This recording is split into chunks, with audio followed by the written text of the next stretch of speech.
और दोस्तों आप सभी का स्वागत है डीके यूनिवर्सिटीज में। दोस्तों आप सभी के लिए यहाँ पर प्रयोगशाला परिचारक का क्लास लेकर आए हैं जो कि विज्ञान का रहेगा, स्पेशल विज्ञान। लगभग इसमें 60 प्रश्न पूछे जाएंगे। आप सभी सिलेबस देखे होंगे, अगर नहीं देखे होंगे तो आपको चैनल में मिल जाएगा, जाकर जरूर देख सकते हैं। कंटिन्यू मैं यहाँ पर क्लास करा रहा हूँ प्रयोगशाला परिचारक और आपके प्यून का। तो जो भी अभ्यर्थी चैनल में पहली बार आए हैं, नए हैं, तो चैनल को यहाँ पर सब्सक्राइब कर लीजिए, साथ ही साथ बेल घंटी का जो ऑल बटन है उसको भी प्रेस कर लीजिएगा। तो चलिए जल्दी से स्टार्ट करते हैं। लाइक ज़रूर कर दीजिएगा और टेलीग्राम ग्रुप पर लिंक नीचे दिया हुआ है, उसको भी जरूर से ज्वाइन कर लीजिए। तो चलिए यहाँ पर जल्दी से स्टार्ट करते हैं। विज्ञान का प्रश्न है, लगभग मैं आपको 35 क्वेश्चन बताऊँगा और जो काफ़ी इंपॉर्टेंट रहेगा आपके एग्जाम में आने लायक। तो यहाँ पर सभी तरह के विज्ञान के प्रश्न आपको देखने को मिलेगा। भौतिक, रसायन और जीव विज्ञान से 9th एंड 10th लेवल, मतलब 9वीं और 10वीं लेवल का क्वेश्चन पूछा जाएगा। संभवतः वैसे ही रहेगा और बहुत ही ज़्यादा आपको डीप पढ़ने की आवश्यकता नहीं है मेरे हिसाब से। बट अब लगता है अगर आपको ज़्यादा और पढ़ना है तो आप पढ़ सकते हैं। मैं बार बार इस चीज़ को बोल रहा हूँ तो आप ज़रूर देख सकते हैं। तो जो मैं यहाँ पर बता रहा हूँ, चलिए आगे बढ़ते हैं। सबसे पहला नंबर क्वेश्चन है, बल का एसआई मात्रक क्या है? तो बल जो होता है उसका एसआई मात्रक, तो आइए देख लेते हैं। किलोग्राम मीटर प्रति सेकंड, न्यूटन, डायनामीटर सेकंड। तो बल का जो एसआई मात्रक होता है न्यूटन होता है, तो बी वाला ऑप्शन सही हो जाएगा। अगला है, संवेग में परिवर्तन की दर किसके बराबर होता है? तो संवेग में जो परिवर्तन की दर है किसके बराबर होता है? तो त्वरण है, कार्य है, बल है, जड़त्व। तो इसका राइट आंसर यहाँ पर बल हो जाएगा, सी वाला ऑप्शन सही हो जाएगा।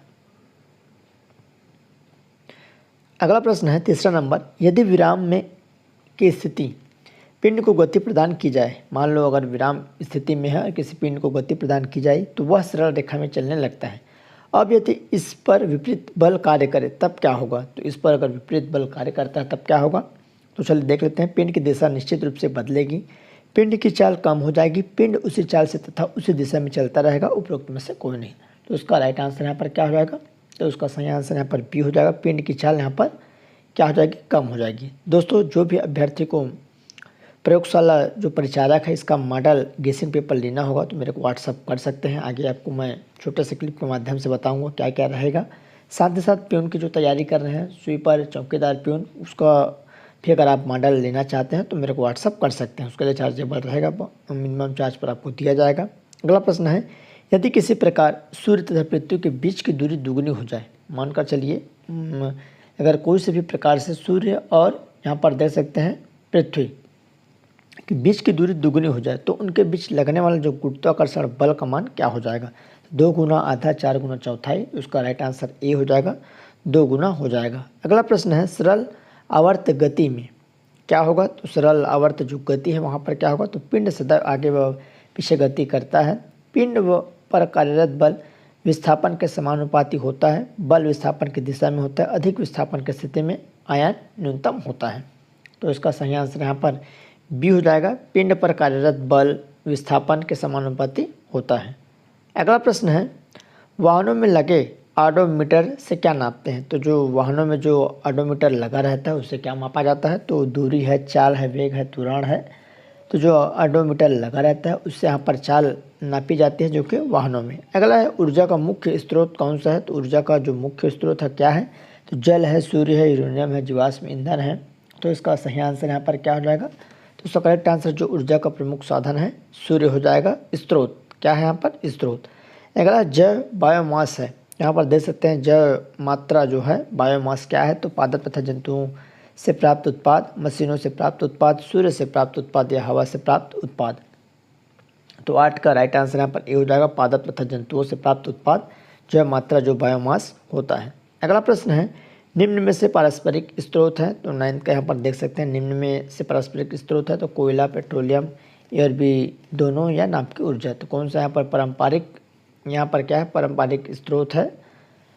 तो कोयला है, पेट्रोलियम, एयर भी दोनों। तो इसका सही आंसर दोनों हो जाएगा, जो कि एक प्रकार से दोनों, कोयला से भी यहाँ पर स्रोत की बहुत प्राप्ति होती है और पेट्रोलियम से लगभग दोनों एक ही स्रोत है जो कि प्राकृतिक रूप से मिलती है। अगला जीवाश्म ईंधन नहीं है तो कोयला है, पेट्रोलियम, प्राकृतिक गैस, सौर ऊर्जा। तो इसमें से कौन सी चीज़ है जो कि जलने वाला नहीं है, जीवाश्म ईंधन नहीं है? तो यहाँ पर सौर ऊर्जा इसका सही आंसर हो जाएगा। 10 का राइट आंसर यहाँ पर डी हो जाएगा। अगला प्रश्न, दोस्तों आप सभी के लिए जो भी अभ्यर्थी प्रयोगशाला परिचारक की तैयारी कर रहे हैं उनके लिए यहाँ पर मैं 15 मॉडल गेसिंग पेपर लेकर आया हूँ, जो कि आंसर सहित आपको PDF मिलेगा, जो कि 15 बेहतरीन IMP मॉडल गेसिंग पेपर रहेगा। तो आपको उसके बारे में थोड़ा सा मैं बता दूँ। प्रत्येक सेट में सिलेबस के अनुसार 100 प्रश्न रहेंगे, जैसा आपका एग्ज़ाम होना है, जैसे आपका एग्ज़ाम आता है और जैसे सिलेबस बना हुआ है, तो 100 प्रश्न पूछे जाएंगे। तो वैसे ही मैं 100 प्रश्न यहाँ पर बनाया हूँ। क्या क्या रहेगा चलिए मैं उसको आपको बता दूँ। सबसे पहले सामान्य विज्ञान के यहाँ पर टोटल 900 प्रश्न रहेंगे। जो एक सेट बना है उसमें 1 से लेकर 60 तक आपको विज्ञान के प्रश्न रहेंगे। विज्ञान के प्रश्न में आपके भौतिक रसायन मतलब भौतिक के प्रश्न, रसायन और जीव विज्ञानों का यहाँ पर प्रश्नों का संकलन देखने को मिलेगा, तो ये सब रहेंगे। उसके बाद सेकंड है भारत का भूगोल। आपके सिलेबस में तो भारत का भूगोल रहेगा, 10 प्रश्न रहेगा सभी सेटों में, तो टोटल 150 प्रश्न। उसके बाद छत्तीसगढ़ सामान्य ज्ञान के यहाँ पर प्रश्न रहेंगे और प्रत्येक सेट में आपको 20-20 प्रश्न देखने को मिलेगा। तो 15 सेट में यहाँ पर 20 प्रश्न, तो टोटल 300 प्रश्न रहेंगे। सभी IMP प्रश्न रहेगा आपके एग्ज़ाम में आने लायक। उसके बाद छत्तीसगढ़ और भारत के करंट अफेयर के प्रश्न रहेंगे, वो भी 10 प्रश्न यहाँ पर मैं सिलेक्ट किया हूँ, तो 90 से 100 तक, तो टोटल यहाँ पर 150 प्रश्न। तो इस तरह जो कुल प्रश्नों की संख्या है 1500 प्रश्न रहेंगे और सभी सिलेक्टेड प्रश्न रहेंगे आपके एग्ज़ाम में आने लायक। तो जो भी अभ्यर्थी ईमानदारी से तैयारी कर रहे हैं, जो लेने के इच्छुक हैं, वही मेरे को मैसेज कर सकते हैं। जिसको भी IMP मॉडल गेसिंग पेपर लेना हो व्हाट्सअप कर सकते हैं, ये नंबर है। और जो भी अभ्यर्थी प्रयोगशाला प्रचारक बनना चाहते हैं, जिसको मदद लेनी है, तो इसको लेकर आप कर सकते हैं। बहुत ही यहाँ पर मिनिमम चार्ज पर आपको दिया जाएगा। तो जो ईमानदारी से तैयारी कर रहे हैं वही मैसेज करें, बाकी जो टाइम पास या ऐसी फॉर्म भर। अगला प्रश्न है, निम्न में से कौन सी ऊर्जा समुद्र से प्राप्त नहीं की जा सकती? तो कौन सी जो ऊर्जा है समुद्र से प्राप्त नहीं होती? तो ज्वारीय ऊर्जा, तरंग ऊर्जा, महासागरीय ऊर्जा या भूतापीय ऊर्जा? तो इसका सही आंसर यहाँ पर D हो जाएगा। भूतापीय ऊर्जा समुद्र से प्राप्त नहीं होती, तरंग ऊर्जा मिल जाती है ज्वारीय और महासागरीय तापीय ऊर्जा। अगला प्रश्न है, सूची 1 दी गई है राशियों को सूची 2 से राशियों के साथ सुमेलित और मिलान करना है, जिसमें जीवाश्म ईंधन, बहता जल, जतीज है, महासागरीय ऊर्जा। तो चलिए देख लेते हैं इसका जो राइट आंसर है 12 का, तो उसका सही आंसर यहाँ पर A हो जाएगा, जिसमें जीवाश्म ईंधन तापीय यहाँ पर ऊर्जा हो जाएगा। उसके बाद बहता जल गतिक ऊर्जा, फिर यहाँ पर जतीज आपका 2 विद्युत और महासागरीय ऊर्जा गतिज एवं तापिक ऊर्जा।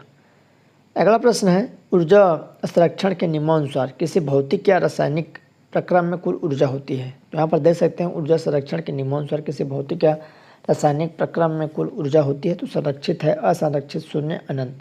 तो इसका सही आंसर यहाँ पर A हो जाएगा, संरक्षित। अगला है 0 सेंटीग्रेड केल्विन, यहाँ पर दिया हुआ है पैमाने का मान क्या होता है? तो 272, 273, 274, 275।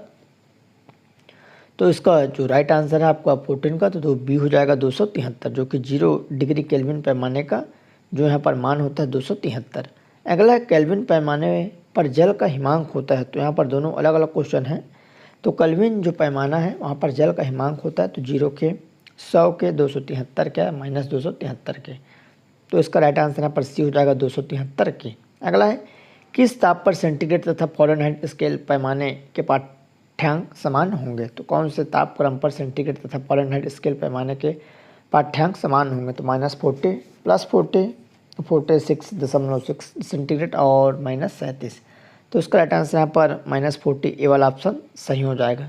अगला है, रेल की 2 पटरियों के मध्य जोड़ पर कुछ स्थान छोड़ा जाता है क्योंकि? ये क्वेश्चन इंपॉर्टेंट है, पूछा जा सकता है। तो रेल की जो पटरियों के मध्य जोड़ा गया कुछ स्थान पर जो छोड़ा जाता है स्थान, किस लिए? तो ऐसा स्थान छोड़ने से कुछ लागत बचती है। आवश्यक गुरुत्व बल उत्पन्न करने के लिए, धातु गर्म करने पर फैलती तथा ठंडे होने पर संकुचित होती है। तो ये इसका मेन कारण है C वाला, कि धातु जब गर्म होती है तो फैलती है। रेल की जो पटरियाँ हैं जब गर्मियों के दिन में वो फैलने लगती है और ठंड के दिन में सिकुड़ने लगती है। ठंड के दिनों में जब ज़्यादा उसमें ठंडी पड़ती है तो रेल की पटरियाँ टूटने लगती है, बीच से जब ट्रेन जाती है तो टूट जाती है, फ्रैक्चर हो जाता है, जिसको फ्रैक्चर बोलते हैं। और गर्मी के दिनों में वहाँ पर टेढ़ा मेढ़ा इस तरह से जो हो जाता है, रेल की जो पटरियाँ हैं मतलब फैलने लगती हैं। अगला, ठंड प्रदेशों में, ठंडे प्रदेशों में जल पाइप कभी कभी फट जाता है क्योंकि? ठंडा जो प्रदेश रहता है जैसे जम्मू कश्मीर है, आपका हिमाचल है, मणिपुर इत्यादि जगह में जो पाइप होती है वो फट जाती है। क्यों? क्योंकि पाइप सिकुड़ जाती है। पानी जम जाने पर फैलता है, जब पानी जमता है तो दाब बढ़ता है, जब पानी जमता है या पाइप में ऊष्मा ग्रहण करते हैं। तो इसका सही आंसर यहाँ पर क्या हो जाएगा? तो पानी जम जाने पर फैलता है, तो आप सभी को मालूम होगा जो पानी होता है जमने पर फैलता है और पिघलने पर सिकुड़ता है। मतलब एक बाल्टी जो पानी है अगर बराबर रहेगा बर्फ़, तो यहाँ पर जो पानी होगा तो कम हो जाएगा, बट बर्फ़ बनने पर वो बढ़ जाता है। धीरे धीरे क्या होता है, वो बढ़ जाता है और उस हिसाब से वो फटने का उसको चांस, फैलने लगता है, फटने का चांस बढ़ जाता है। अगला है, निम्न में से किस प्रक्रिया से ऊष्मा स्थानांतरण की दर अधिकतम होती है? तो कौन सी ऐसी प्रक्रिया है जहाँ से ऊष्मा स्थानांतरण मतलब जाने की प्रक्रिया तेज होती है? तो चालन, संवहन, विकिरण या उपयुक्त सभी में ऊष्मा समान दर से स्थानांतरित मतलब चालन करती है। तो इसका सही आंसर यहाँ पर सी हो जाएगा, विकिरण विधि से। अदीप्त प्रकाश स्रोत है तो चंद्रमा, सूर्य, ए और बी दोनों या तारे। तो अदीप्त जो प्रकाश है क्या हो जाएगा, तो सी हो जाएगा, ए और बी दोनों, चंद्रमा और सूर्य जो कि अदीप्त प्रकाश के क्या है यहाँ पर स्रोत है। तो 20 का यहाँ पर क्या हो जाएगा, 20 का आपका सी हो जाएगा, ए और बी दोनों। अगला प्रश्न है, निर्वात में प्रकाश की चाल होती है? ये भी क्वेश्चन इंपॉर्टेंट है, पूछा जा सकता है। तो निर्वात में प्रकाश की चाल, तो यहाँ पर 4 ऑप्शन दिया हुआ है, तो उसका राइट आंसर क्या हो जाएगा, तो उसका सही आंसर सी हो जाएगा, 3 × 10⁸ मीटर प्रति सेकेंड। अगला है, समतल दर्पण की फोकस दूरी होती है? तो समतल जो दर्पण होती है उसकी फोकस दूरी कहाँ होती है, शून्य अनंत 25 सेंटीमीटर या -25 सेंटीमीटर। तो समतल जो दर्पण है उसकी जो फोकस दूरी है अनंत होती है, तो बी वाला ऑप्शन क्या हो जाएगा, यहाँ पर सही हो जाएगा। अगला प्रश्न है, चलिए देख लेते हैं। समतल दर्पण के सामने एक वस्तु दर्पण से 10 सेंटीमीटर की दूरी पर रखी गई है, तो दर्पण से प्रतिबिंब की दूरी क्या होगी? देखिए ऐसा भी क्वेश्चन यहाँ पर पूछा जाएगा। समतल दर्पण के सामने एक वस्तु दर्पण से 10 सेंटीमीटर की दूरी पर रखी गई, 10 सेंटीमीटर काफ़ी पास होता है, तो दर्पण से प्रतिबिंब की दूरी होगी तो 5 सेंटीमीटर, 10 सेंटीमीटर, 20 या 0। तो इसका सही आंसर यहाँ पर क्या हो जाएगा, तो उसका जो करेक्ट आंसर है 10 सेंटीमीटर हो जाएगा, बी वाला ऑप्शन सही हो जाएगा। अगला है, उत्तल दर्पण से बनने वाली प्रतिबिंब की प्रकृति होती है? तो जो उत्तल दर्पण से यहाँ पर प्रतिबिंब बनती है उसकी जो प्रकृति क्या रहती है, वास्तविक व सीधा, आभासी व सीधा, आभासी व उल्टा, वास्तविक व उल्टा। तो इसका सही आंसर यहाँ पर क्या हो जाएगा, तो उसका करेक्ट आंसर बी हो जाएगा, आभासी व सीधा। तो चलिए देख लेते हैं, उत्तल दर्पण का जो आंसर क्या हो जाएगा यहाँ पर, आभासी व सीधा, बी वाला ऑप्शन सही हो जाएगा। अगला है, यदि किसी वस्तु को एक दर्पण के सामने निकट रखने पर, यहाँ पर अगला क्वेश्चन है, यदि किसी वस्तु को एक दर्पण के सामने निकट रखने पर प्रतिबिंब सीधा बने परंतु दूर रखने पर प्रतिबिंब उल्टा बने तो वह दर्पण होगा? तो क्या इसका आंसर हो जाएगा, तो समतल दर्पण, अवतल दर्पण, उत्तल दर्पण, इनमें से कोई नहीं। तो इसका जो राइट आंसर है यहाँ पर बी हो जाएगा, अवतल दर्पण। अगला प्रश्न है, जल में डूबी हुई सीधी छड़ मुड़ी हुई प्रतीत होती है? ये भी क्वेश्चन IMP पूछा जा सकता है। जल में डूबी हुई जो सीधी छड़ होती है वह मुड़ा हुआ प्रतीत होता है, इसका कारण क्या है, तो अपवर्तन, परावर्तन, प्रकाश किरणों की उत्क्रमणिता या उपयुक्त में से कोई नहीं। तो इसका सही आंसर क्या हो जाएगा, तो उसका जो राइट आंसर है 26 का, तो यहाँ पर अपवर्तन हो जाएगा, अपवर्तन के कारण यह ऐसा दिखाई देती है। अगला है, अवतल लेंस एक वस्तु बनाने का प्रतिबिंब बनाता है? तो जो अवतल लेंस है एक वस्तु बनाने का प्रतिबिंब बनाता है, तो सीधा वास्तविक बड़ा, सीधा आभासी छोटा, उल्टा वास्तविक छोटा, उल्टा आभासी बड़ा। तो इसका सही आंसर बी हो जाएगा, सीधा आभासी और छोटा। ध्वनि है, ध्वनि क्या है, बल का एक रूप है, आयतन का एक रूप, ऊर्जा का एक रूप या उपयुक्त में से कोई नहीं। ध्वनि क्या है, तो ऊर्जा का एक रूप है, तो सी वाला ऑप्शन सही हो जाएगा, ध्वनि एक प्रकार की क्या है यहाँ पर, ऊर्जा है। अगला है, ध्वनि तरंगे किस माध्यम से संचार नहीं करती? तो यहाँ पर आपको ध्यान रखना, जो भी अभ्यर्थी एग्जाम हॉल में नहीं करती को करती है, इसलिए हड़बड़े में गलत करके आ जाते हैं। तो ध्वनि तरंग किस माध्यम से संचार नहीं करती? ठोस, द्रव, गैस, निर्वात। तो इसका सही आंसर यहाँ पर निर्वात, डी वाला ऑप्शन सही हो जाएगा। अगला प्रश्न है, चंद्रमा पर एक बड़े विस्फोट को पृथ्वी पर नहीं सुनाई जा सकता, क्योंकि जब चंद्रमा पर एक बड़ा विस्फोट होता है तो उसकी जो सुनाई है पृथ्वी तक हमको नहीं देती है, इसका कारण क्या होगा? पहला है, विस्फोट बहुत अधिक आवृत्ति की ध्वनि तरंग उत्पन्न करता है जिसे सुना नहीं जा सकता। ध्वनि तरंगों को संचरण के लिए माध्यम की आवश्यकता होती है। चंद्रमा के वायुमंडल द्वारा ध्वनि तरंगों को अवशोषित कर लिया जाता है, जब पृथ्वी के वातावरण द्वारा ध्वनि तरंगों को अवशोषित कर लिया जाता है। 30 का राइट आंसर पर बी हो जाएगा, ध्वनि तरंगों को संचरण के लिए माध्यम की आवश्यकता होती है, इसलिए हमको सुनाई नहीं देती। ध्वनि की चाल अधिकतम होती है, ध्वनि की चाल सबसे ज़्यादा किस में होती है? तो जल में, वायु में, ठोस में, इनमें से कोई नहीं। तो ध्वनि की जो चाल है सबसे अधिक ठोसों में होती है, तो सी वाला ऑप्शन सही हो जाएगा। अगला है, निम्न में से कौन सी भौतिक राशि ध्वनि संचरण के लिए के दौरान स्थानांतरित होती है। तो इनमें से कौन सी भौतिक राशि है जो कि ध्वनि संचरण के दौरान स्थानांतरित, मतलब एक स्थान से दूसरे स्थान जाती है? तो वेग, द्रव्यमान, ऊर्जा, पदार्थ, जो कि भौतिक राशि है। तो इसका सही आंसर यहाँ पर सी, ऊर्जा हो जाएगा।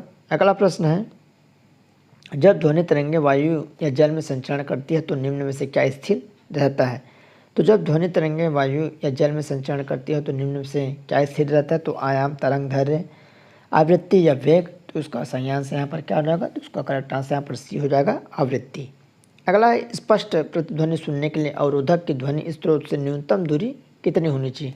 मानकर चलिए आपको स्पष्ट ध्वनि सुननी है तो एक डिस्टेंस रहता है, तो यहाँ के डिस्टेंस, वहाँ के डिस्टेंस, एक फिक्स निर्धारित समय जहाँ से आपको स्पष्ट सुनाई देगी। तो न्यूनतम दूरी क्या होती है? तो 10 मीटर, 17, 34, 50। तो 17 मीटर हो जाएगा, बी वाला ऑप्शन। ये भी IMP क्वेश्चन है।